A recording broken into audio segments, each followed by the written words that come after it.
Welcome to a deep dive into the evolving strategic DNA of the United Kingdom.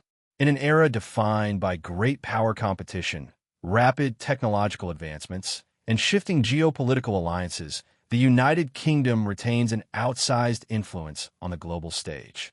By harmonizing an agile, modern navy with unparalleled diplomatic networks and digital supremacy, the UK functions as a pivotal power, a nation that bridges regional interests and global stability. The Blue Continent and modern traffic choke points the pivot east and global supply lines the global economy is fundamentally maritime, and Britain's prosperity is inextricably linked to the free flow of commerce through the world's most critical choke points. In updating its defense and strategic posture, the UK has recognized that European security and Indo-Pacific stability are two sides of the same coin. The Royal Navy strategy is no longer confined to the Euro-Atlantic. It maintains a persistent, proactive forward presence along the vital Suez to Singapore maritime corridor. By operating in this theater, the UK helps guarantee the security of the Bab el-Mandeb, the Strait of Malacca, and the South China Sea. Keeping these lanes open is not merely a projection of nostalgia. It is an economic imperative that ensures supply chains for energy, microchips, and manufactured goods remain functional for the UK and its partners worldwide. Defending critical undersea infrastructure beneath the waves, the modern choke point takes on an entirely new meaning. The global internet and financial systems rely on a sprawling network of physical undersea cables.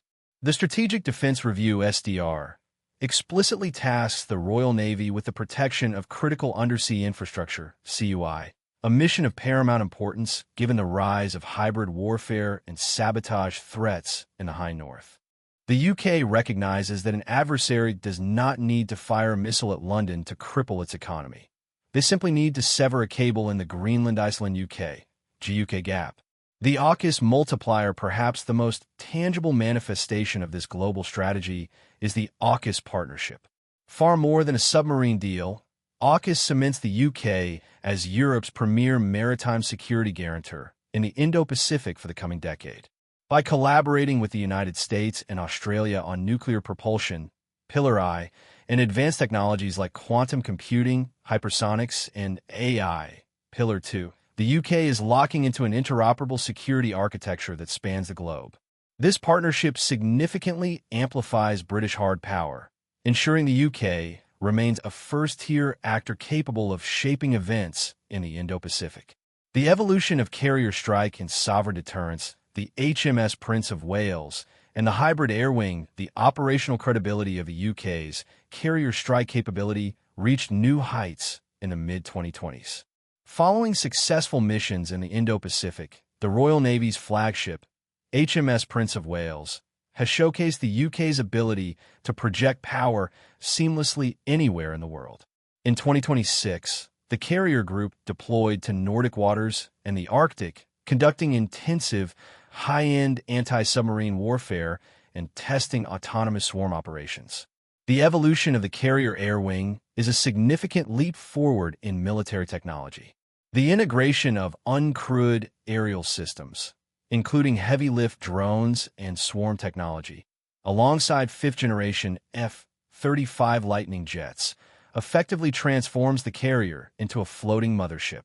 These swarms, capable of conducting intelligence, surveillance, and target acquisition, ISTAR, exponentially increase the situational awareness and striking power of the group. Continuous at-sea deterrence at the bedrock of British sovereign capability remains the continuous at-sea deterrence (CESD) posture. For over half a century, the Royal Navy's Vanguard-class submarines have maintained an uninterrupted nuclear deterrent patrol, providing the ultimate strategic guarantee of the nation's security. This unilateral deterrent supports a highly independent foreign policy. It ensures that, regardless of the political weather in Washington, Brussels, or elsewhere, the UK possesses the ultimate sovereign leverage to protect its supreme national interests. Soft power and the institutional art of statecraft, the London effect, and international arbitration, while hard power protects the physical routes of commerce. Britain's soft power shapes the rules that govern it.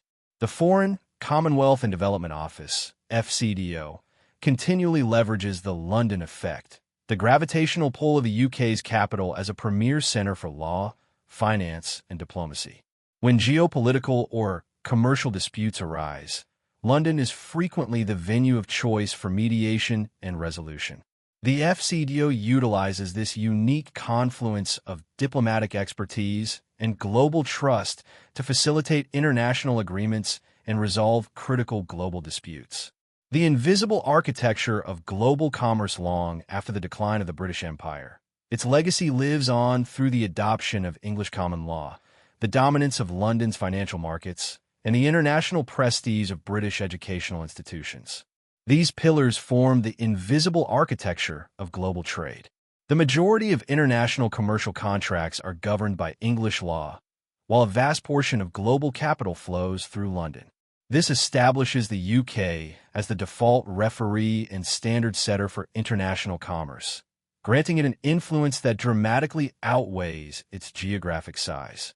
The Commonwealth, a voluntary network crucial to Britain's diplomatic leverage, is the Commonwealth of Nations. Encompassing 56 member states and a third of the global population, this voluntary network provides the UK with a convening power and diplomatic reach that no other middle power can match. The Commonwealth facilitates cultural exchange, economic ties, and diplomatic consensus building. It acts as a vital bridge between the global North and global South, allowing the UK to project values, advocate for democratic norms, and negotiate trade on a foundation of shared history and mutual respect. AI, cyber dominance, and signal intelligence convergence of physical and digital security. National security can no longer be segmented into physical and digital domains. They are entirely interconnected. The UK holds a globally recognized position of leadership in cyber defense and signals intelligence. British intelligence agencies understand that physical naval dominance must be matched with digital mastery. Securing undersea cables, for instance, requires both a physical naval presence and the digital capacity to detect and neutralize cyber attacks or data interception at the terminal points. The Five Eyes multiplier at the heart of Britain's cyber and intelligence hegemony is the Five Eyes Alliance. This tightly integrated intelligence sharing agreement between the UK, US, Canada, Australia, and New Zealand acts as an unparalleled force multiplier. It allows the UK to monitor global threats, track hostile state activity, and conduct foreign policy with a depth of information that is entirely inaccessible to most nations. The Five Eyes network ensures that British intelligence remains a globally decisive asset. Artificial intelligence at GCHQ. The integration of artificial intelligence into signal intelligence has revolutionized modern statecraft. The Government Communications Headquarters, GCHQ, has pioneered the use of AI for strategic forecasting. By processing massive volumes of data at machine speed, GCHQ can detect the digital precursors of geopolitical crises, territorial escalations, or supply chain disruptions. This predictive capability allows the UK's diplomatic corps to act preemptively, addressing tensions before they erupt into open conflict and cementing Britain's position at the cutting edge of 21st century diplomacy. The synthesis of modern British hegemony, the pivot from obsolescence to agility. Skeptics frequently question whether maintaining a high-tech blue-water navy and a highly sophisticated diplomatic apparatus is an outdated and expensive endeavor for a medium-sized power. Yet, the synthesis of Britain's contemporary power proves otherwise. The synergy between a lethal, technologically advanced navy and an elite, AI-assisted diplomatic corps prevents the nation from slipping into strategic irrelevance. In a volatile world increasingly defined by coercion, the ability to rapidly deploy military hard power while simultaneously leveraging soft power and institutional diplomacy is the very definition of modern statecraft. The tangible economic dividends, the economic benefits of maintaining these global networks are immense, even if they require significant upfront investment. By securing global maritime choke points, Britain ensures the free flow of the is almost equal to $30 trillion global trade ecosystem, of which the UK is a major beneficiary. Furthermore, by leading in the security of critical undersea infrastructure, the UK protects the digital plumbing of the global financial system, a system heavily centered in the City of London. The costs of maintaining these capabilities pale in comparison to the economic devastation that would ensue if global supply lines were severed or if digital communications were hijacked by hostile actors. Conclusion: the pivotal power of the late 2020s as we approach the end of the 2020s, the United Kingdom has evolved far beyond the imperial frameworks of the past.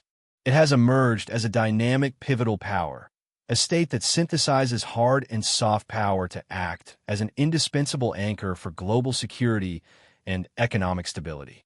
Through its enduring diplomatic networks, its leadership in the Five Eyes Alliance, and the global reach of its institutional standards, Britain continues to shape the geopolitical realities of the 21st century.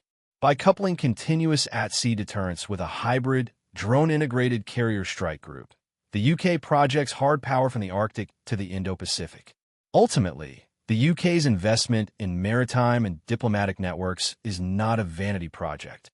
It is the fundamental mechanism that safeguards British prosperity and upholds a rules-based international order. The United Kingdom stands not as a fading empire, but as a robust, agile, and globally vital force, bridging the gap between regional interests and universal stability.